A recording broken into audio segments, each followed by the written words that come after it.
vidéo. Voilà, c'est la fin de ce Flash Sport. Bonne journée à tous. 7h45, l'invité du jour, en direct sur 92.3 et en vidéo live Facebook sur la page RGFM.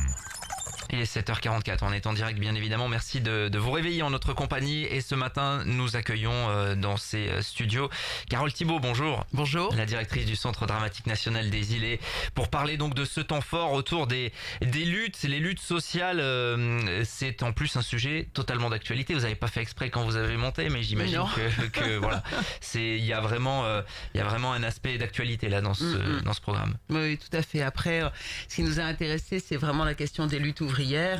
Bon, donc c'est de toute façon d'actualité. Et puis en faisant le pont entre l'histoire de Montluçon industriel et l'histoire de Longwy en Lorraine. Voilà. Alors justement, on va parler un petit peu de tout ça. Alors juste vous donner des précisions déjà, à partir de demain et sur 3 semaines, il y a eu toute une série de rendez-vous du côté du CDN des Îlets avec des conférences, des spectacles, également des expos photos. Bref, on va dérouler un petit peu tout le programme.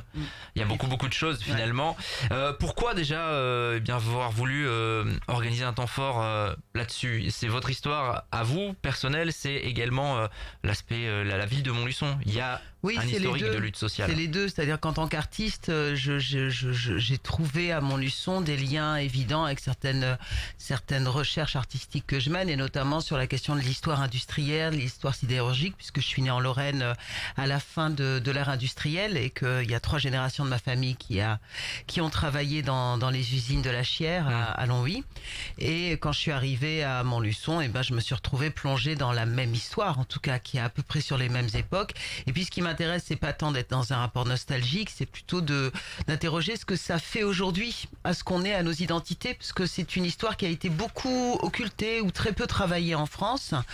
C'est une histoire qui concerne énormément de territoires en France. Là, c'est quand même la grande histoire du XXe siècle, c'est l'ère industrielle quand même, et ensuite son déclin. Et ça raconte aussi beaucoup ce que sont devenus ces territoires aujourd'hui, et c'est important qu'on se réapproprie cette mémoire parce que ça nous permet de reconstituer qui on est et puis de savoir ce qu'on fait là aussi. Parce que avant l'ère industrielle, Montluçon c'est 5000 habitants, en plein essor de l'ère industrielle, on arrive à 60 000, 65 000, je sais plus les chiffres exacts, mais enfin c'est énorme, et c'est que des populations qui viennent d'ailleurs. Évidemment de la Creuse, de la campagne, mais aussi de plein de pays différents et tout. Donc après, qu'est-ce qu'on fait là? D'où on vient? Qu'est-ce qu'ont fait nos parents là? Quels étaient leurs rôles? C'est ça qui nous intéresse aussi. C'est quelle résonance cette histoire a aujourd'hui, et si on se réapproprie pas ses racines, sa mémoire, on peut pas grandir. Vous avez le sentiment justement qu'on se l'est pas assez réapproprié, ça? Non, mais c'est un problème en France, peut-être ailleurs aussi, mais c'est un problème que généralement il faut attendre 1-2 générations pour que les gens se réapproprient les histoires. On le voit, il y a encore la guerre d'Algérie, on n'y est pas encore, mais on voit avec toute l'histoire française.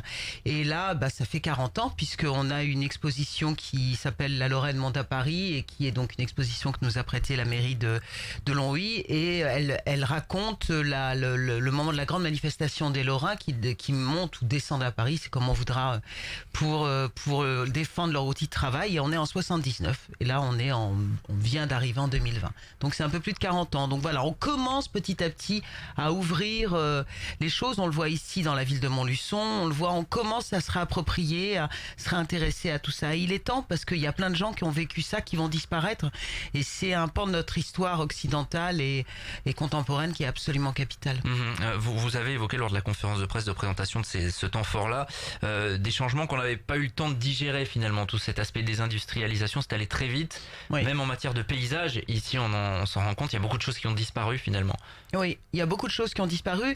Alors, il y a beaucoup de choses qui ont disparu à la fin de l'ère rurale. C'est-à-dire, on voit la transformation immense et extrêmement rapide de Montluçon entre la fin du 19e et le début 20e siècle. Je veux dire, la ville Gauzet, ça n'existait pas avant. Enfin, on est dans un essor complètement dingue. Et puis, aussi tous les paysages en France, comment ils ont évolué et comment ces paysages après ont réévolué dans les années 80, 90. On le voit, nous, le Théâtre des Îlets, c'est un ancien centre d'apprentissage des forges quand même. Donc on est quand même en plein dans cette histoire-là. Ce qui n'est pas forcément connu d'ailleurs de tout le grand public. Oui, en fait, le centre des Îlets dépendait de l'usine Saint-Jacques et été un endroit de laboratoire de recherche pour les usines et aussi un centre d'apprentissage des forges. Et j'ai interviewé un ancien ouvrier qui me racontait qu'il avait fait ses classes au centre d'apprentissage des Îlets, là où est le théâtre. Voilà. Vous faites le parallèle finalement entre donc Longwy et Montluçon finalement parce qu'il y a une histoire un peu commune.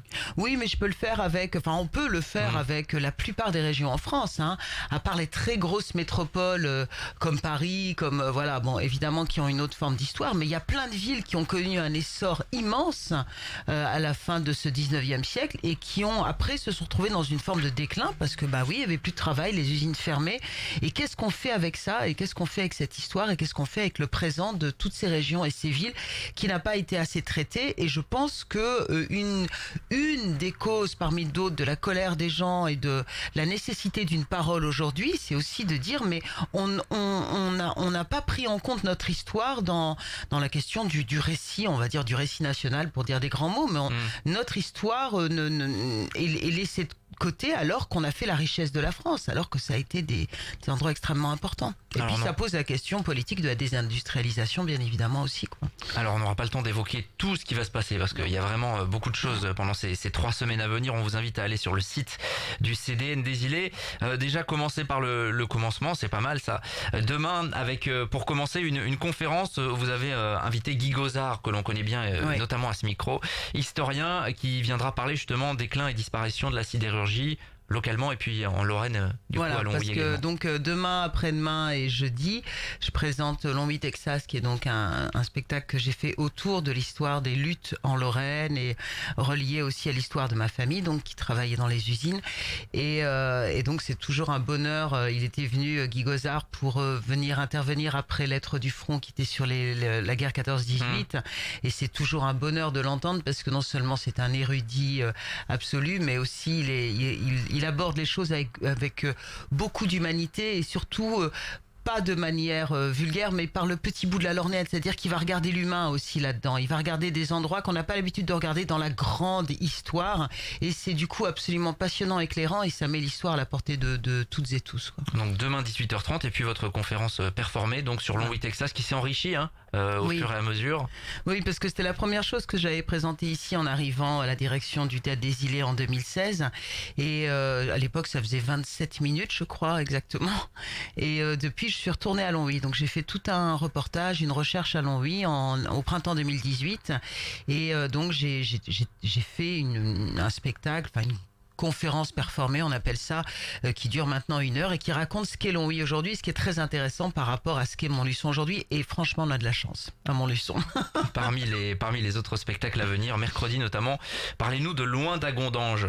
Alors Loin d'Agondange, c'est une pièce de Jean-Paul Wenzel, donc qui est un des fondateurs des Fédérés ici, et qui a écrit cette pièce. Il était encore tout jeune, il avait une 20aine d'années, et c'est une pièce fondatrice de ce qu'on appelle en France le théâtre du quotidien.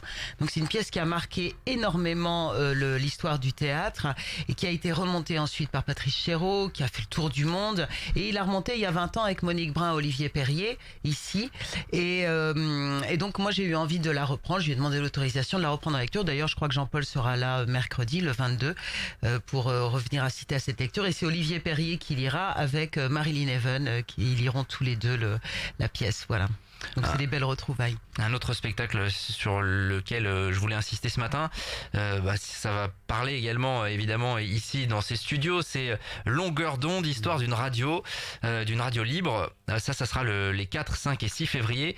Expliquez-nous un petit peu ce que c'est exactement ça. C'est une histoire vraie bien évidemment de ce qui s'est passé. Oui, c'est l'histoire d'une des premières radios libres qui s'appelait LCA, Lorraine Cœur d'Acier, et qui a été créée au départ par la CGT et dont 2 journalistes absolument géniaux se sont emparés en disant nous on veut une liberté totale d'antenne et d'expression.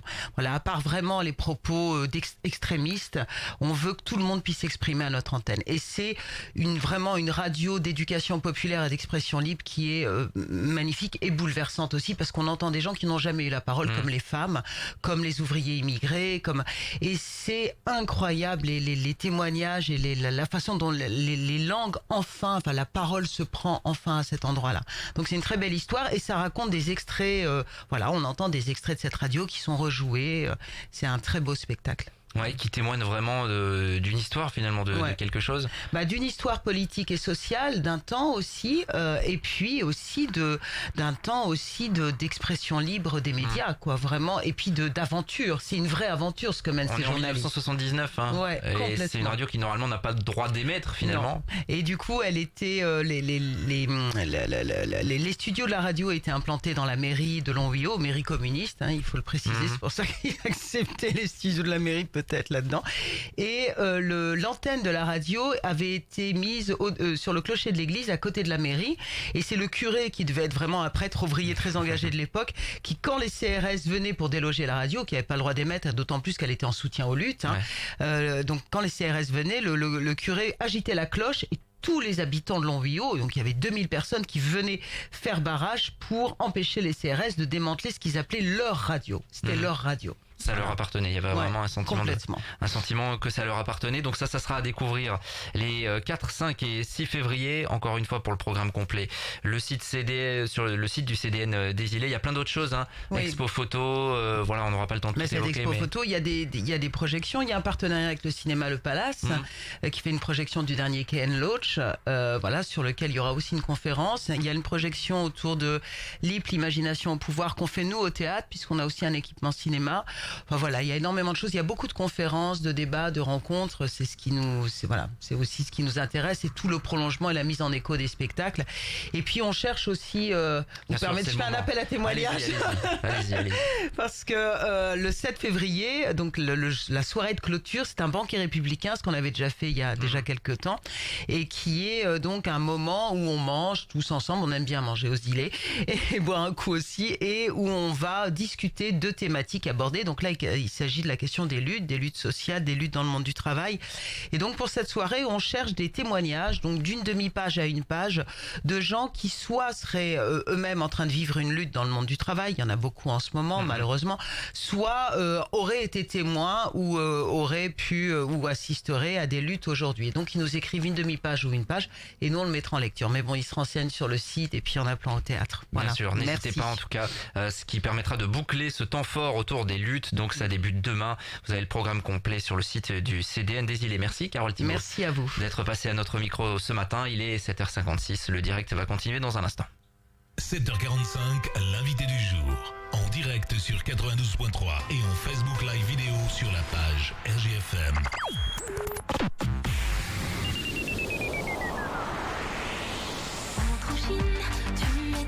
Elsa Esnou en concert. Après 3 albums disques d'or et à l'occasion de son nouvel album, Elsa Esnou est en tournée dans toute la France. Une histoire.